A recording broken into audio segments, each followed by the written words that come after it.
Hello.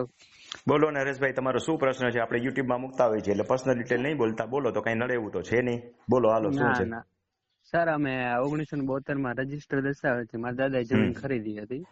પછી 2008 માં છે ને એ નોંધ પડાવી હતી, પણ મારા દાદા એ સમયે કોઈ બીજા પાસે કામ કરે છે ને એમાં ખરીદનાર ખેડૂત ખાતેદાર હોવાનો પુરાવો નહોતો. બરોબર છે.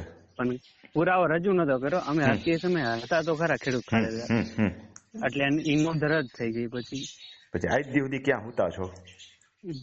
આજ દી સુધી હુતા કેમ એના રહ્યા? પછી હવારે જો હું સવારે 4 વાગે ઉઠું છું, તમે કદાચ 5 વાગે ઉઠતા હોય, 7 વાગે, 8 વાગે ઉઠતા હોય, પણ 12 વાગે ઉઠો તો હાલે? અવાજ કપાય છે સર. મારી વાત સમજાય છે? હા હા સર. હું સવારે 4 વાગ્યાનો ઉઠું છું, બરોબર છે?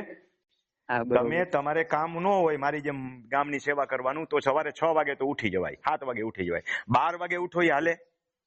મારા પ્રશ્નનો જવાબ આપો પહેલા. 12 વાગે ઉઠો એ હાલે? ના સર. તો 2008 માં જે નોંધ રદ થઈ છે, આજ અત્યારે કાં ઉઠ્યા 12 વાગ્યા પછી? તો 2 વાગે ઉઠ્યા, હમણાં દી આથમી જાહે. હે આજ દી સુધી ક્યાં ઉઠતા હતા એમ કહું છું? હે મને જ અત્યારે ખબર પડી. કેવડી ઉંમર પહેલા? મારી હવે 25 સર. 25 વર્ષ. 18 વર્ષે તો કાયદો એમ કે બધી ખબર પડવા માંડી જવી જોઈએ. એમ કાંઈક કાચું રંધાય છે, સમજી લેજો. મને જયારે ગંધ આવવા માંડી જાય ને ત્યારે જ હું કહું કે રૂબરૂ મળી જાજો. તમને મેં કીધું ને રૂબરૂ મળી જાજો, એ વખત નહીં જવાબ દઉં, એમ કે નથી કીધું.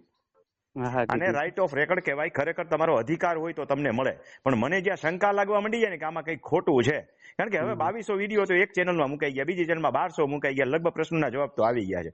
ખાટી વાઈસ આવતી હોય ને એટલા જ પ્રશ્નો બાકી રહ્યા છે. અને એમાં હું કહી દઉં કે રૂબરૂ મળી જાય, ખરેખર તમારો પ્રશ્ન સાચો હશે તો એમાં હું ઉકેલ આવી તમને બતાવીશ. અને મને એમ લાગશે કે આ માણસ ખોટો છે તો જવાબ એ નહીં દઉં.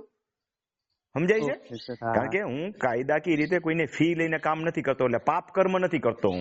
હું માત્ર પુણ્ય કરવા માંગુ છું.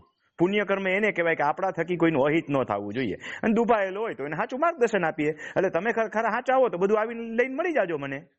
મેં 3 વખત વિડીયો મોકલ્યો હતો, તમે મારો ધરાહાર ટાઈમ બગાડ્યો એટલે મારે ફોન કરવો પડ્યો. 3 વાર કીધું કુપની વિગત વાંચી લ્યો. ધરાહાર તમે કીધું મને ફોન કરો એમ. સાચી વાત કે ખોટી વાત? સાચી વાત. હવે સંતોષ થયો કે ન થયો? થઈ ગયો. સંતોષ આવો અગત્યનો છે, નકર માણસો એમ થાય રમણીભાઈ જવાબ નથી દેતા એમ. હે પણ ફી લીધી હોય ને પહેલા, જો કર્ણ હતો ને, કર્ણ મહાભારતમાં, ઈ સાચું હું ખોટું હું બધું જાણતો હતો, છતાં એને દુર્યોધનના પક્ષમાં લડવું પડ્યું. હું કામ? એને એના ઋણ નીચે બંધાયેલો હતો. મેં તમારી ફી લીધી હોય ને તો તમારા ઋણ નીચે બંધાયેલો કહેવાય કોઈ પણ વકીલ. સમજાય છે? જયારે ફી ન લીધી હોય તો હું કોઈ પણ વકીલ, હું નહીં, કોઈ પણ વકીલ કોઈના ઋણ નીચે બંધાયેલો નથી. અને એ તો કદાચ ધંધો સારું બોલે, મારે તો ક્યાં ધંધો કરવો છે, મારે ઋણ હોય. અને તાલીમ કેમ્પમાં આવીને ફી ભરો તો એ ઋણ નથી, તો તમે તમારા હેતુથી શીખવા માટે આવો છો ને ફી ભરો છો. એટલે હું કોઈના ઋણ નીચે ઋણાનુબંધનથી બંધાયેલો નથી. એટલે હું જે જવાબ આપીશ પ્રમાણિકતાથી, સાચા, કાયદેસરના તથા એના હિતમાં જે હોય એટલા જ જવાબ આપીશ. સમજાય છે? તમને એવું લાગતું હોય ખરેખર તમારી જમીન કિંમતી છે, તમને અન્યાય થયો છે, તો બધું આવીને મળી જાજો, તમને જવાબ આપીશ. હા, ઓકે સર. ભલે ભલે.